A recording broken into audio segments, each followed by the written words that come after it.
for a long time, I guess when we started touring, I used to have a Framus Cobra 2.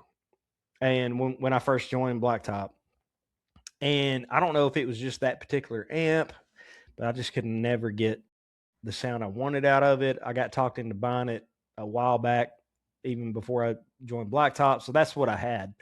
And then I had a Mesa triple rectifier, Nice.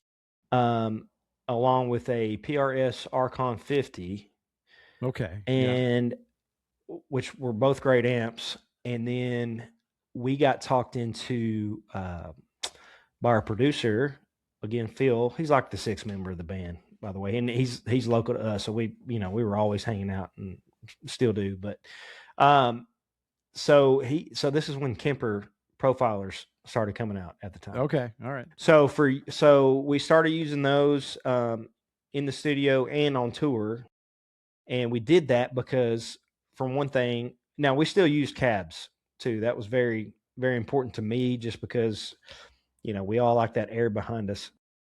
And so use those for years. Everybody was going to them at the time. And they were great because we were like in a van and a trailer. There were 7 guys because we took, so our very first tour, we were in like a 15 passenger, like one of those church vans. And it was seven guys, and we built bunks in the back. So like you could sleep 2 up top, 2 on the bottom. You can sleep in the back row of the seat, bud. Oh, buddy.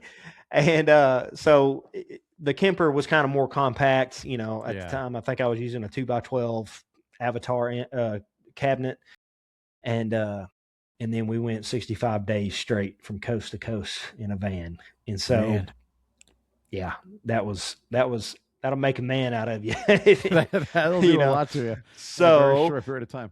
That is right. So we used those for years, and really we didn't go back to tubes until I guess a year or 2 ago. So like whenever kind of when I started, I took a hiatus and then came back, and then at the time Malcolm was still in the band, of course, and then I called him up one day. I said, man, we got to go back to tubes. I said, I'm sorry. And of course, we already knew, love you, Jack, but we already knew our sound guy was going to hate us for it, just because he had those Kempers dialed in. It made his life so easy, way easier, way easy.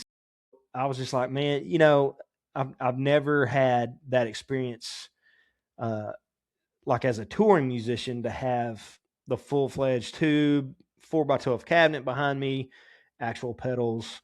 And the Kemper, I mean, did fantastic. I mean, tonally, it's hard to tell up front nowadays if you're using tubes. But for me, there was always the feel of it a little bit, and then it's a lot of it's probably mental too. But I'm just man, go ahead.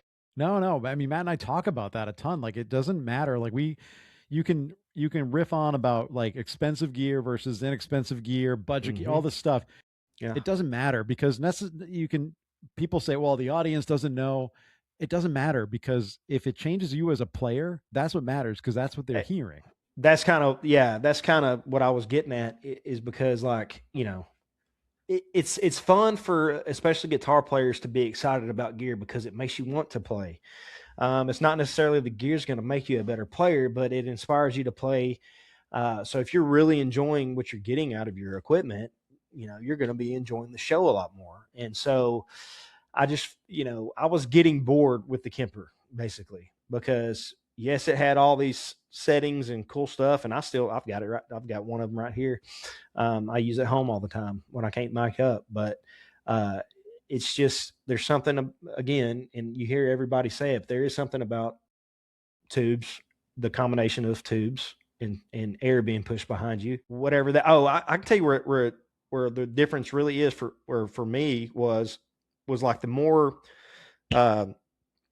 rolled back stuff, like the edge of breakup type, maybe leads I was playing, the tubes really shine on that kind of stuff, right? So, I mean, compared to the Kemper, and I have an old Kemper, and I'm sure I'm sure their firmware being updated has made it even better. And then they came out with the second one. And then the neural DSP stuff, I haven't even dug into, but I would like to try it just for the heck of it. But I was just getting bored with the Kemper, and I just thought it'd be fun to just bring out the old school stuff.